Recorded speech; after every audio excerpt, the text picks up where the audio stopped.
So it's a small saladette type tomato that's very early, super tasty, and quite productive.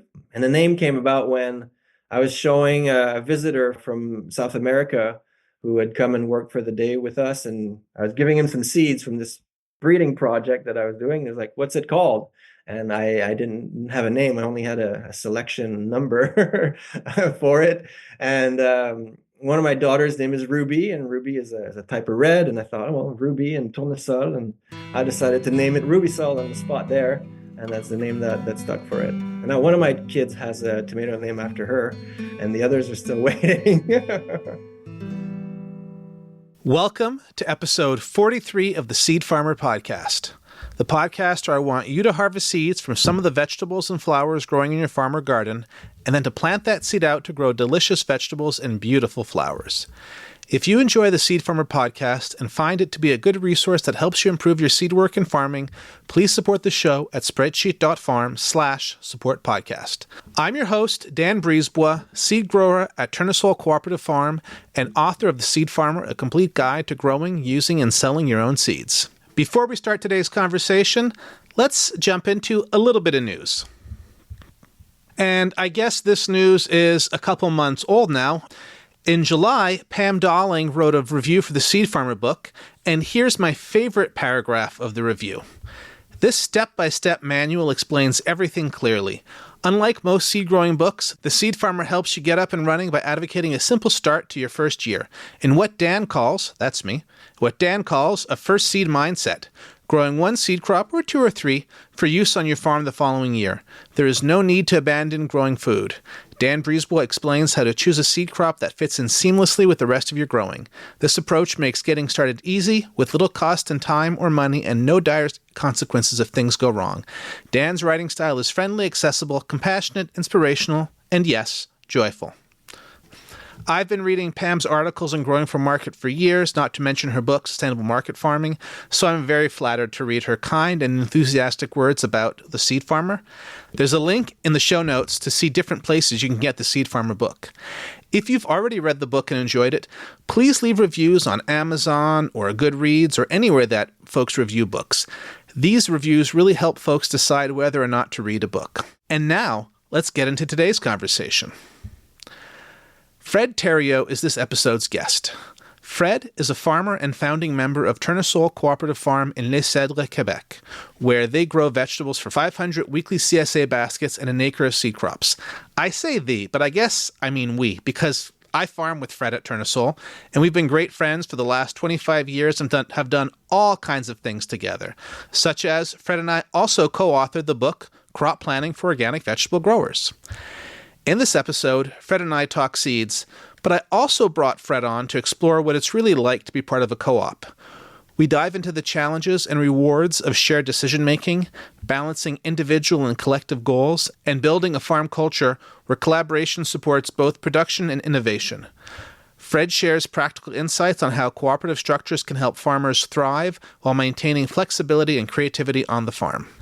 In the deep dive, we focus on-farm tomato breeding. Fred explains how he selected the Ruby Sol tomato from a red hybrid, honing in on earliness, yield, and flavor. We explore the trade-offs between production efficiency and experimentation and the lessons he's learned from years of tomato selection. I hope you enjoy the conversation.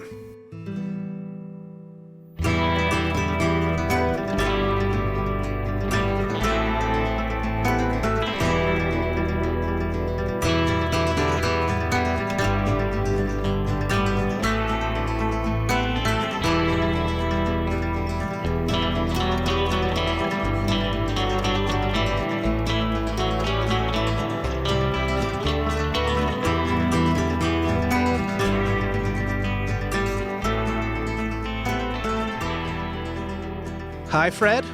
Welcome to the Seed Farmer Podcast. Hi, Dan. Thank you. I guess I should just start by making it clear that you and I farm together. We're both founding members of Tourne-Sol Co-operative Farm and have been working together on all kinds of things for the past 25 years. So I just want to make that clear for the listeners at the beginning. That being said, I'm really curious to learn what I'm going to learn about you today and hear about your seed work. So Why don't we start with your seed story? Yeah, so I became a farmer mostly because I was very interested in the environment and environmentalist and anti-globalist, and that brought me to agriculture. The two of us met at university a long time ago when we first wanted to rebirth the student paper, but then also there were big demonstrations in Quebec City in 2001, and we connected over, this anti-globalization movement, and that really was what brought me to study in biology. And but then after one semester, I kind of realized that biology and learning Latin names and was maybe not what I was going to change the world with. And so I switched to agriculture because I started to see that agriculture was an applied form of environmentalism in a way that I start to think if I can convince people to switch to organic agriculture or reduce their pesticide use, that's going to have a big impact on the water and on people's health and so on. And so I decided to study agriculture uh, from this environmental perspective, and to know what I was talking about, I went to work on farms, and turned out to be a lot of fun to work on farms. I met great people, and then we had the opportunity to start our own farm at the end of our studies, and we started our farm without exactly knowing where it was going to bring us, but we were complementary enough in our skills and our desires to make it our livelihood. And then on the farm, we started growing seeds, I guess, mostly because it was your initiative. But for me, the question of seeds and my interest in seeds came initially maybe from scarcity, when some of the varieties that we relied on for our vegetable production were all of a sudden unavailable. And then I realized, oh, there's something there. There's a risk. Also, still in my roots about, the global justice movement, I could see what was going on in Asia with Venton and Shiva and other parts of the world, and see that for a lot of people, this access to seeds and the access to their genetic resources was really crucial to people's livelihood and to their way of life, and that it was being threatened by corporations, and that there was a big movement for people to save their own seed and own them, and protect what had been built by generations and generations of humans in this genetic pool. And so that was also an interest and part of the global picture. But for me, initially, I was more focused on vegetables, and then I had a project with fruits. And everybody on the farm, when we started, we were 5 people, and we all had our different project with machinery, with fruits, with flowers, with herbalism. And your project then was with seeds, and that was a for me, I learned a lot from seeing you go, and became an inspiration as well. And seeds has become a really big part of our enterprise now. All of our side projects have morphed into something else, and became their own thing in the farm. But the seeds has definitely been a big component now of what we do as a business. We're going to get into some of the story about your specific seed work on the farm when we get into the deep dive later in the episode. Why don't you tell the listeners a little bit about this Tourne-Sol Cooperative Farm where you farm? Yeah, so we were folks who shared an apartment and did several projects at university together. A group of friends who was working on farms in the winter, and then one of our colleagues, In the winter or the summer? in the summer, sorry, working on farms in the summer, studying in the winter. And then one of our colleagues found this opportunity to rent a piece of land, and we all decided to go for it and start a project together. And at first, we thought it might last a couple of years, but then we turned out to be a complementary bunch of people with different skill sets that were complementary, and that allowed us to start a business that became our livelihood. And so now we are farming 17 acres of land in just outside of Montreal, on the west of Montreal, and we grow everything organically on the farm. And about half of what we do is a vegetable basket program that includes also an online store and a resale component to a group of about 700 families, maybe a bit more. And the other half of what we do is seeds, where we grow a lot of our own seed, but also have a network of seed growers A lot of them that have passed through our apprenticeship at Tourne-Sol, growing for us, and we market those directly to customers in Quebec, Ontario, and in the Maritimes. And we also have a seed rack program, consignment program, where different stores sell our seeds. We started as a worker co-op, the five of us. Do you want to talk about it's so funny, kind of like coaxing you or coaching you through some of the stuff, because like I know the story, but I also want you to tell it in your words and from your perspective, which is different than mine too. So do you want to talk a bit about the evolution of why we chose the worker co-op model and the evolution of it over the last 20 years? Yeah, so we were five people, well, six initially, and then five who wanted to start this business. And we thought, well, we're not going to do a partnership and write our taxes all together. We need to create a structure, a business structure that'll be that business. And we wanted to be separate from our own individual beings. And so we kind of had two choices: either we make a corporation or we make a co-op. And we didn't generally in the group have very favorable opinion of corporations, and we kind of launched into the co-op thing. There's also in Quebec a context where there's lots of groups that help to start co-ops, and we chose the worker co-op model because it allowed us to be the people who work on for the farm, to really be in control and choose the direction and choose how we were going to structure and guide this business. So we decided to start a co-op, in my recollection, not totally knowing what we were getting into, not totally knowing what it meant in terms of like sharing the profits or sharing the value of what we build and so on, and how that gets transferred to society or to us or what. But it was our values and our general agreement with the motto of one member, one vote, wanting to have something that's egalitarian and something that where one person who maybe brings a little bit more to the table because they have a truck to transfer or a bit more money to invest in the beginning doesn't have more decision power than the other colleagues. And so we started with that, and then we learned as we went, working with different organizations and reading and just learning by doing all the benefits of a worker co-op as a model for a farm.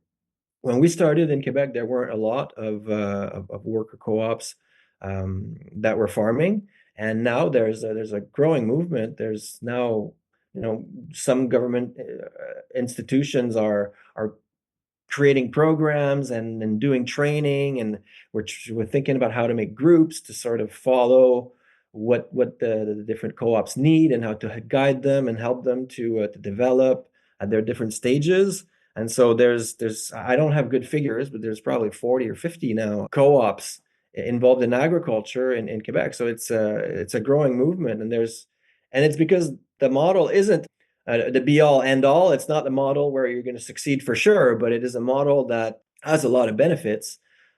For us, it's allowed us to really manage our family and work life in a very pleasant way, a lot more than having the business, all relying all on your shoulders and all that pressure. I've taken time off after my first child. I've taken time off to experiment with teaching, which was something else that I was really interested to do. And all this, knowing that my colleagues who know the business in and out and are going to be able to keep going, and it's not going to affect them negatively, and that the business is going to keep operating and growing and developing, even if I'm involved only part-time sometimes. And it's led to a situation where a lot of us founding members now have side projects that we pursue, and we sometimes reduce and sometimes increase our involvement in the farm over the years. It's allowed us a really beautiful flexibility. Also, in terms of just quality of life, it's been key to us maintaining really regular, reasonable work schedules, being able to take vacation, having 2-day weekends. I think all this is related to our collaborative co-op model, and the fact that we're a core group of people who are really devoted and knowledgeable about the business and can help to run it together. Do you want to talk a little bit about the evolution of co-op members? how we started with 5 members and we're no longer 5 co-op members. Hmm. We're more. Yeah, so we started as a 5 member cooperative, and it took us a little bit of time to open to bringing other people in part because of subsidy reasons in our specific context in Quebec, but also because we weren't ready necessarily.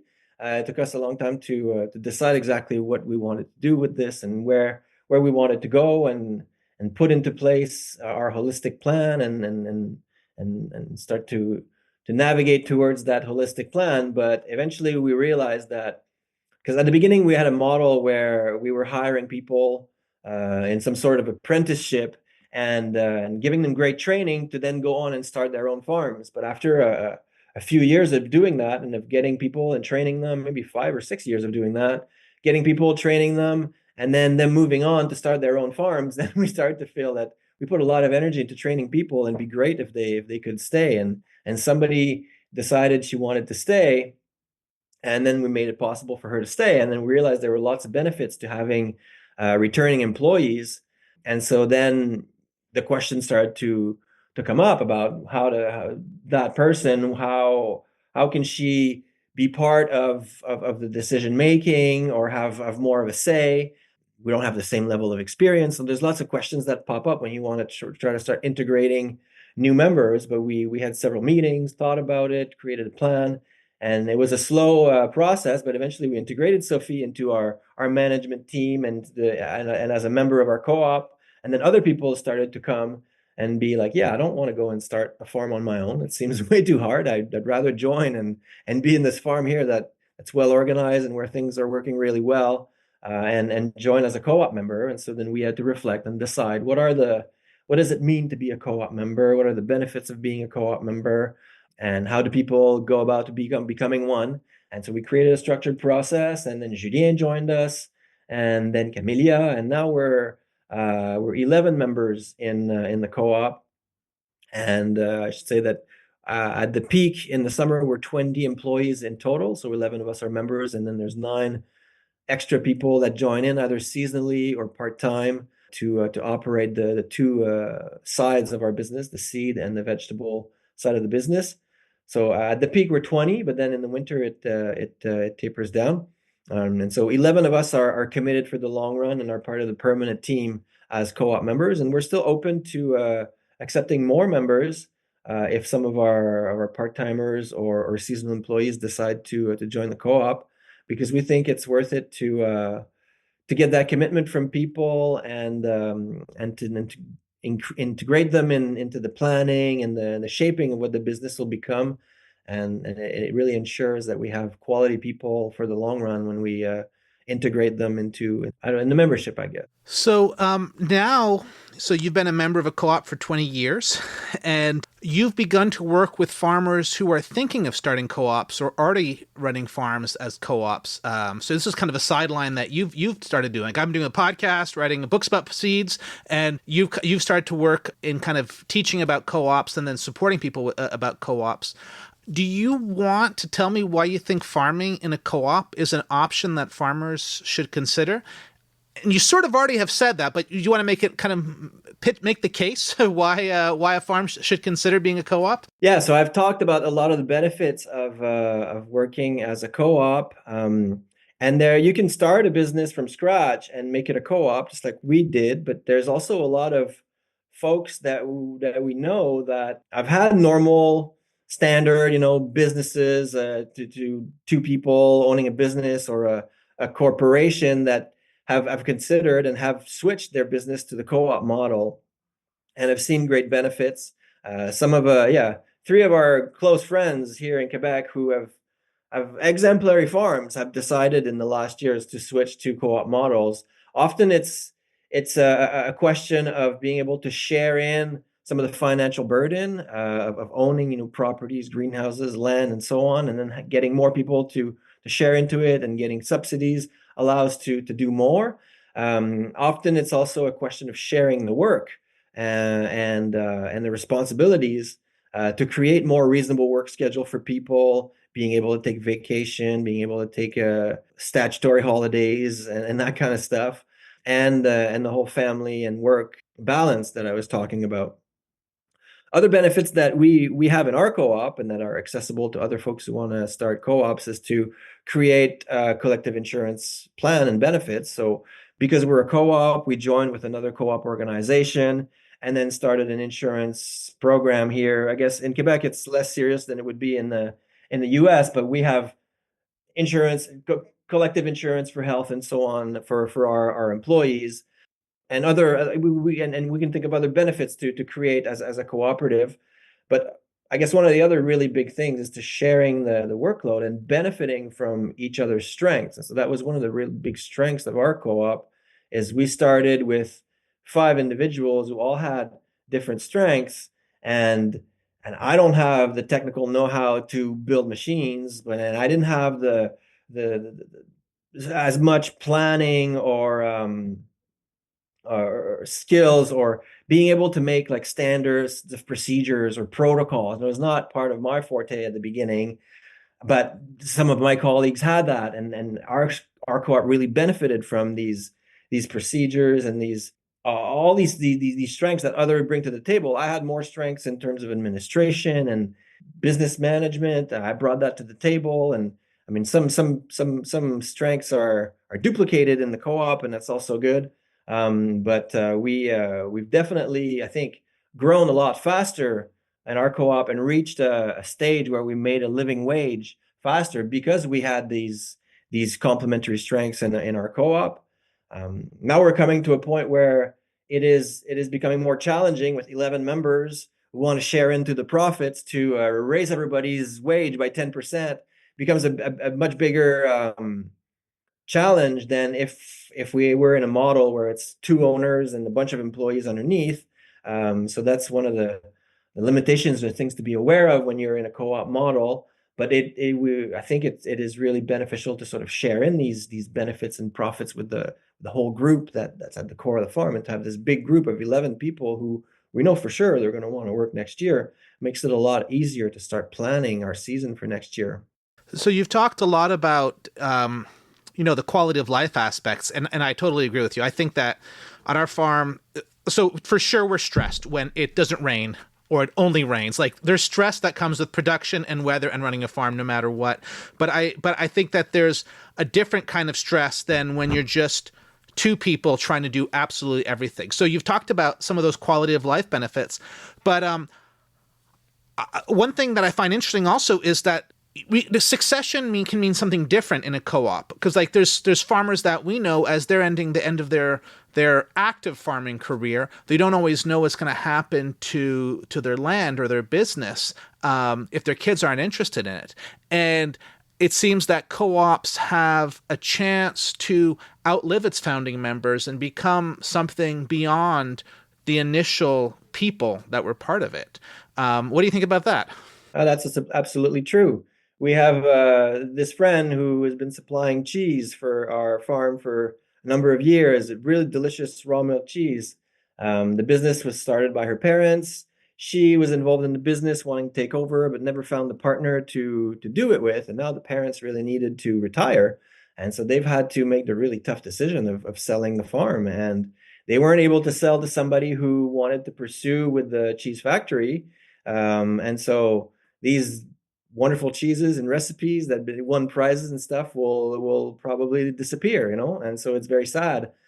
As a co-op, we have new ourselves a new generation of folks that have 10 and 15 years younger than us who are becoming involved and slowly learning what it is to manage a large farm business, and are going to be able to take over in the future. I'm confident.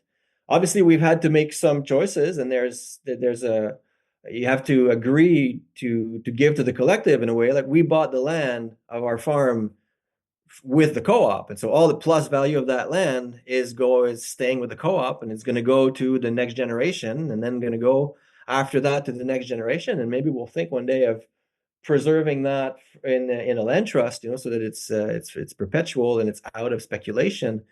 So we've had to sort of make some personal sacrifices for that, but we are benefiting, I think, in the fact that we have very stable work and very pleasant working conditions, and our work is facilitated in many ways because we share the loads as we were discussing. Now, you have something coming up on December 17th. You have some kind of co-op webinar, which I've only heard a little bit about. So why don't you tell us what's going on December 17th? Yeah, so I've been working outside of the farm. I've been working with other farmers for years because of our crop planning book that we wrote together. Dan and I. I've been working and teaching people how to do crop planning and teaching various things. And in recent years, working with some co-op organizations in Quebec, I've started being part of trainings for this new generation of farm co-ops. And I find it very stimulating. And I've also worked as a sort of a consultant for some co-ops in other provinces where they wanted help to organize their business. And I find that very motivating and stimulating. And so I've decided to create my own program with Farm Co-op Academy, where I want to teach people how to start their farm co-op and how to improve their management, their HR, and all the co-op issues also that come that we kind of alluded to in this conversation of how to share the profits, how to integrate new members in the co-op, how you go about starting a co-op. So I'm offering a free webinar that'll be about Start Your Farm Co-op 101 on December 17th to get people interested in the co-op model and to see if there's benefits that you may derive from switching your farm to co-op or starting your farm as a co-op. And then following that, I'm going to have a paid program of 3 workshops where we're going to dive into different aspects of running a co-op. Well, that sounds like a really awesome opportunity because there's definitely more workout co-ops now than when we started. Like when we started, I didn't know of any. I do know now of some that existed before us, but at the time I didn't know them.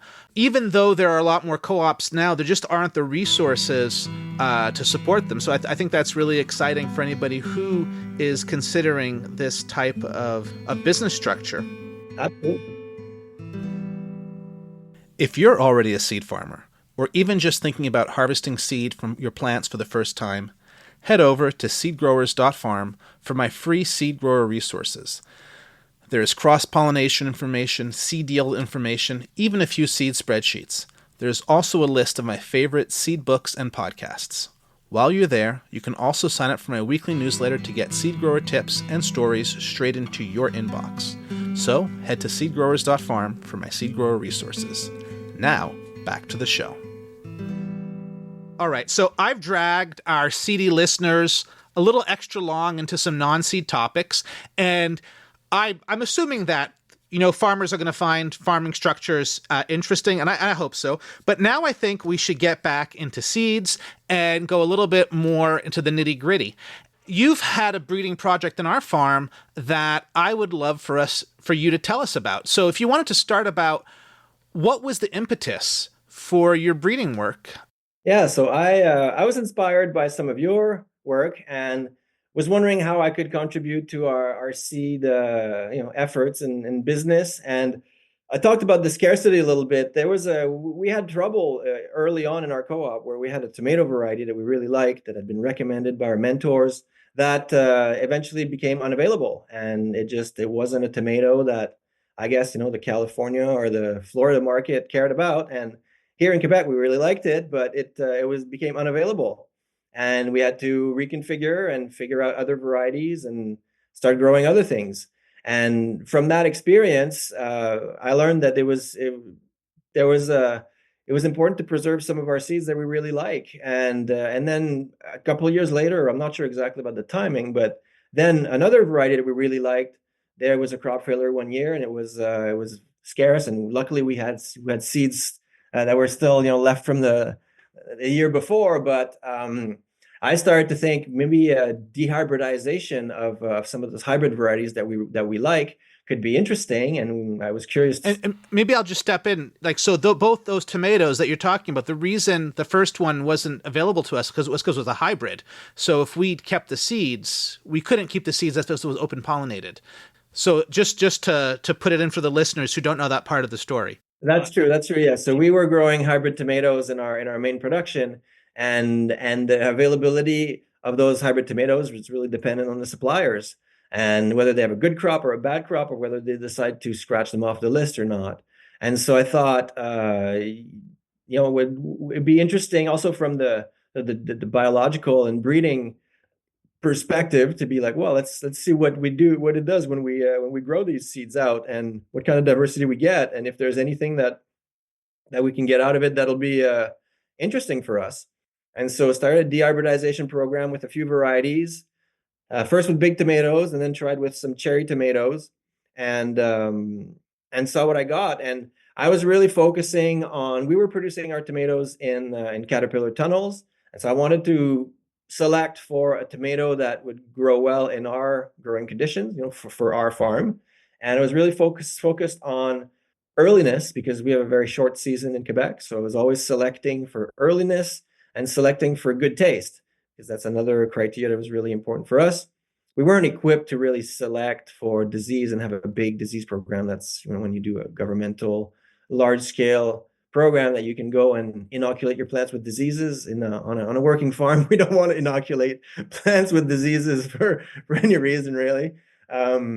So I was designed as we went, and kind of designed a breeding program where we grew out some dehybridized seeds in a section of our tomato production, and I would select them at the end of the year for the ones that had been flagged for earliness, and then for taste and shape and what I liked in them, and eventually came with a few selections that grew out and grew out and grew out until they were fairly stable and different from the parents.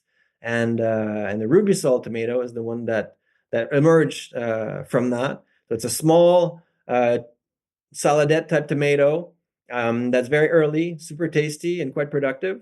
It has potato leaves, and sometimes the leaves curl a little bit, and it can look a little funny, but the fruit is very early and very good. And so now that tomato is included in our main production as one of our standard varieties on the farm. And the name came about when I was showing a visitor from South America who had come and worked for the day with us, and I was giving him some seeds from this breeding project that I was doing. He was like, "What's it called?" And I didn't have a name. I only had a selection number for it. And one of my daughter's name is Ruby, and Ruby is a type of red. And I thought, oh, well, Ruby and Tourne-Sol, and I decided to name it Tourne-Sol on the spot, Ruby Sol on the spot there, and that's the name that stuck for it. And now one of my kids has a tomato name after her, and the others are still waiting. Well, you got to do more tomato breeding. I want to walk the listeners a bit through the different steps of what your project looked like. So when you say dehybridized, what you mean is you grew out the F1 hybrid fruit, and then you harvested the seed, and so that gave you the F2 generation. So the F1 is very uniform. What did that F2 look like when you first grew it out? So there were some bigger ones and smaller ones. It was, yeah, the size varied, and some of them the shape wasn't so appealing.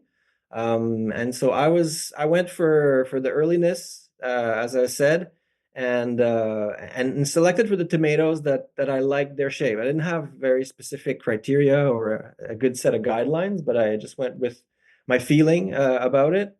And then I think I tended to choose the ones that were like the hybrid. And so maybe I selected the hybrid ones, for a few years until eventually some of the ones that were different and maybe more with more capacity to be stabilized, I started to like them. And so yeah, the original tomato was medium sized, and the one that I ended up selecting, the Ruby Sol, is a saladette type, but it's got a similar shape and really nice taste. And the way that you figured out the taste is you'd come out at either breaks or lunches with a bunch of different cut up tomatoes and ask folks to taste them. Am I remembering that right? Yeah, well, there's two things. Is I was tasting them in the field also, like towards the end of the season. I always did it a bit too late. I would go out and go for all the plants that I'd flagged for earliness, and then go and look at them, how they grew, and so on, and then taste them. And the ones that I liked, I would save a number of tomatoes from that plant and give it a number and keep them for seed saving.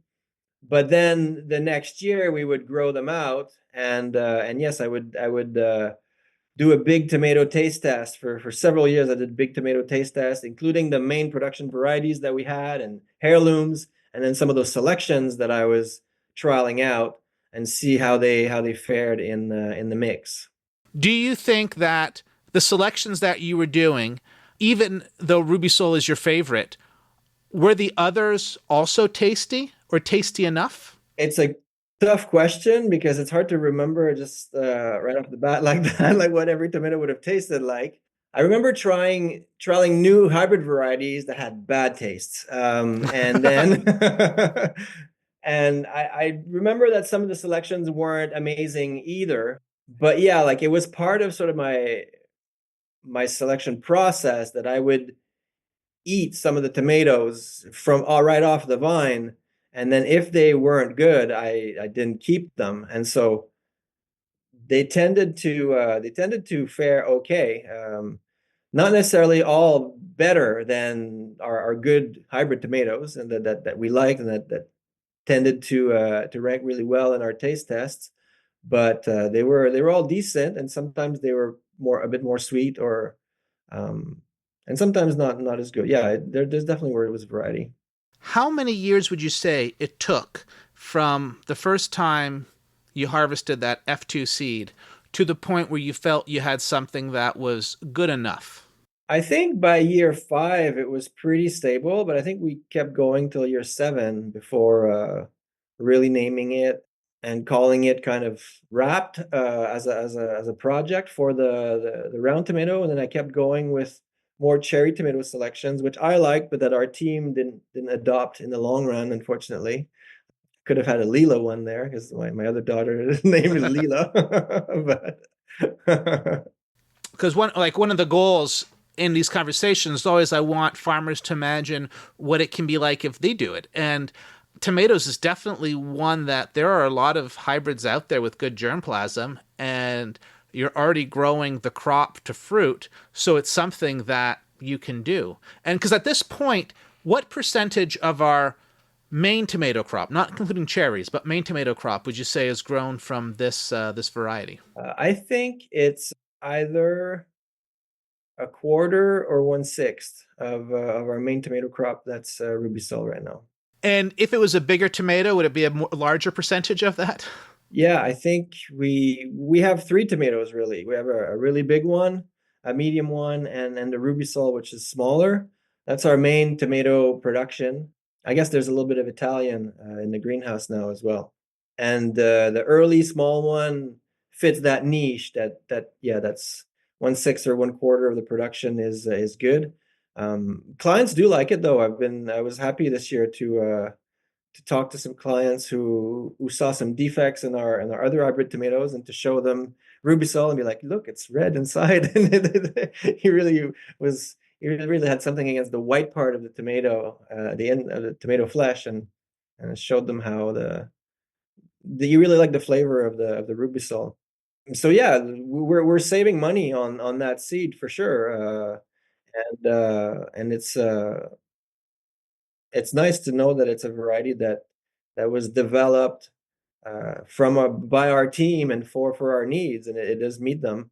It's unfortunate that because I had a bigger tomato that I had hybridized, but that one eventually, yeah, that's one where the taste and the habits and the yields weren't there as much in the selections. And I think if I'd tried longer, I probably could have come up with something, but there's a pressure and a balance we need to reach between the production and the efficiency of the production, and my plots with several varieties that needed to be picked all individually, because I like to keep the yield data on them, was creating some friction in our team, and so I had to compromise at some point. Is there any advice you'd give to somebody who wants to do a project like this? Anything that you wish you had done differently initially? I think, especially now with online spreadsheets and so on. I would like to design a much better record system for my my tomatoes. I was taking photos, and writing notes and taking photos of them, but I have tons of photos that are in folders, but it's pretty hard to consult a repertory of photos when you want to know something about your breeding program. Yeah, I think having a strategy for good note taking is the advice I'd give myself to if I started over again and if somebody wanted to start. But I think you have to go with your inspiration. If somebody's curious to try a dehybridizing project or another seed growing project on their farm, start small and experiment and have fun with it. I think it's worth it and it's fun and you'll learn through it because the whole thing that's really cool about seeds is it's very different from the vegetable. When we produce a lettuce, we have this lettuce and we cut it and eat it, but when you want to produce the seed of that lettuce, you need to make it bolt, and then you need to protect the seeds from the rain and collect those seeds and triage them and make sure they germ. And it's a whole other reality of the plant that you discover, and it's pretty fun. I think you're setting us up well to get into some of the wrap-up questions for the conversation. So, Fred, what would you tell your younger seed-growing self? Well, I definitely have a better strategy for your notes and records for your breeding program if you launch into an ambitious breeding project. But yeah, also don't be afraid to experiment and grow a little bit of seeds. And what would you say to market growers to inspire them to start growing seed? Well, I think there's many good reasons to do it. You can save money on some of your seed costs, and that's one thing. But the other is that having varieties that you can depend on, that you trust, and that you own, that are yours, because they're open pollinated and you reproduce them yourself, is very invaluable for the long term of your farm. And also that the general philosophy or our general vision of agriculture, deconstructing the dominant paradigm of you let others do things for you and you just buy what you need, and basically that dependency on ag corporations, I think is a good thing to break by doing some of the things ourselves, like growing seeds.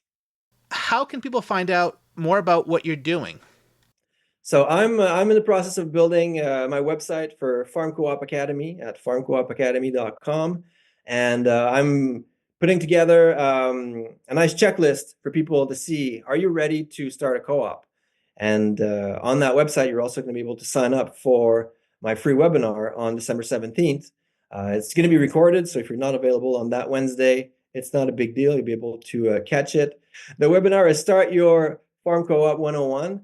And so it'll give you a lot of practical tools and things to think about, to consider whether a co-op is a nice model for you to start your farm or a nice model to transition into if you have a farm that already exists.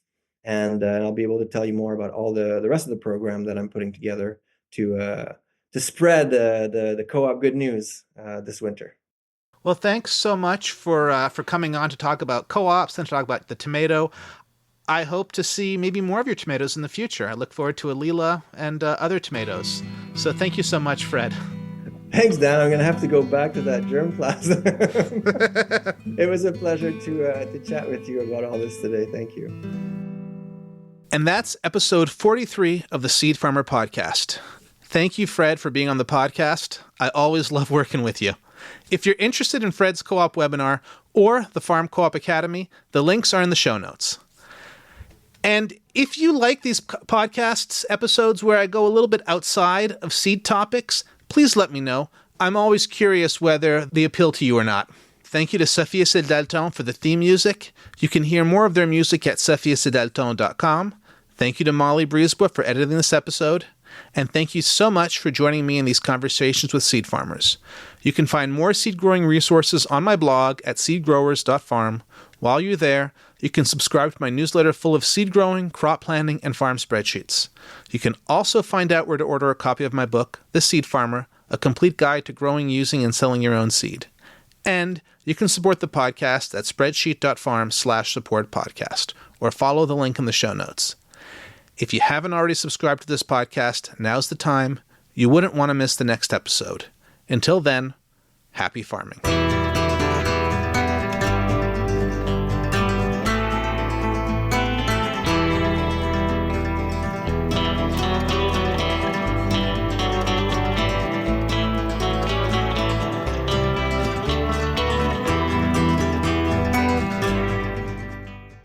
And do you want me to call you Fred or Frederick or Frédéric?